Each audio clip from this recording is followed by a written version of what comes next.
സദൃശവാക്യങ്ങൾ അധ്യായം 6.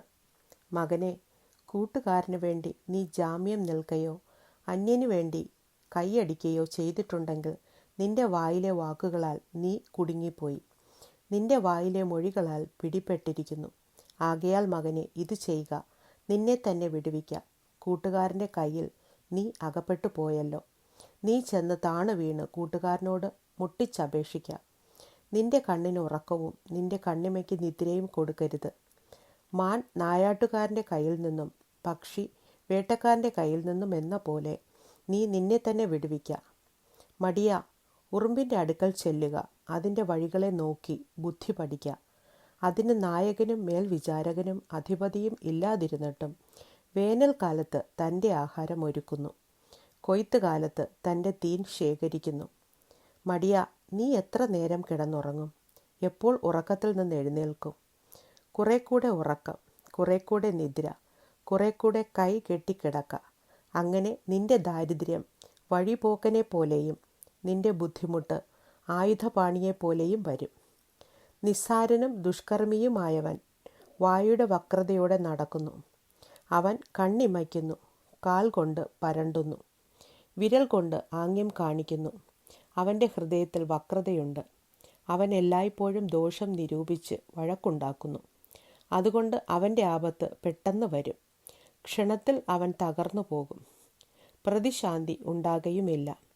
6 കാര്യം യഹോവ വെറുക്കുന്നു, 7 കാര്യം അവൻ അറപ്പാകുന്നു: ഗർവമുള്ള കണ്ണും വ്യാജമുള്ള നാവും, കുറ്റമില്ലാത്ത രക്തം ചൊരിയുന്ന കൈയും, ദുരുപായം നിരൂപിക്കുന്ന ഹൃദയവും, ദോഷത്തിന് ബന്ധപ്പെട്ട് ഓടുന്ന കാലും, ഭോഷ്ക് പറയുന്ന കള്ളസാക്ഷിയും, സഹോദരന്മാരുടെ ഇടയിൽ വഴക്കുണ്ടാക്കുന്നവനും തന്നെ.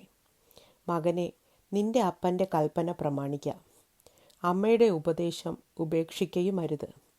അതെല്ലായ്പ്പോഴും നിന്റെ ഹൃദയത്തോട് ബന്ധിച്ചു കൊള്ളുക, നിന്റെ കഴുത്തിൽ അത് കെട്ടിക്കൊള്ളുക.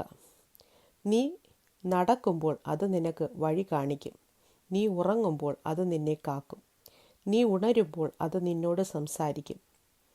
കൽപ്പന ഒരു ദീപവും ഉപദേശം ഒരു വെളിച്ചവും പ്രബോധനത്തിൻ്റെ ശാസനകൾ ജീവൻ്റെ മാർഗവുമാകുന്നു.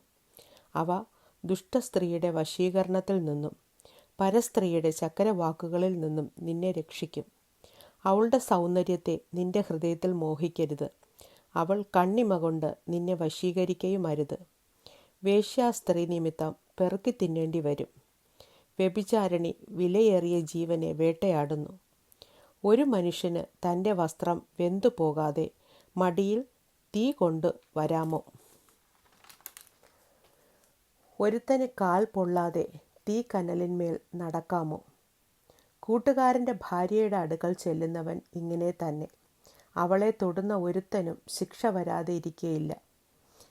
കള്ളൻ വിശന്നിട്ട് വിശപ്പടക്കുവാൻ മാത്രം കണ്ടാൽ ആരും അവനെ നിരസിക്കുന്നില്ല. അവനെ പിടികിട്ടിയാൽ അവൻ 7 ഇരട്ടി മടക്കി കൊടുക്കാം. തൻ്റെ വീട്ടിലെ വസ്തുവകയൊക്കെയും കൊടുക്കാം. സ്ത്രീയോട് വ്യഭിചാരം ചെയ്യുന്നവനോ ബുദ്ധിഹീനൻ. അങ്ങനെ ചെയ്യുന്നവൻ സ്വന്തം പ്രാണനെ നശിപ്പിക്കുന്നു. പ്രഹരവും അപമാനവും അവന് ലഭിക്കും, അവൻ്റെ നിന്ദ മാഞ്ഞു പോകുകയുമില്ല. ജാരശങ്ക പുരുഷന് ക്രോധഹേതുവാകുന്നു. പ്രതികാര ദിവസത്തിൽ അവൻ ഇളയ്ക്കുകയില്ല. അവൻ യാതൊരു പ്രതിശാന്തിയും കൈക്കൊള്ളുകയില്ല. എത്ര സമ്മാനം കൊടുത്താലും അവൻ തൃപ്തിപ്പെടുകയും ഇല്ല.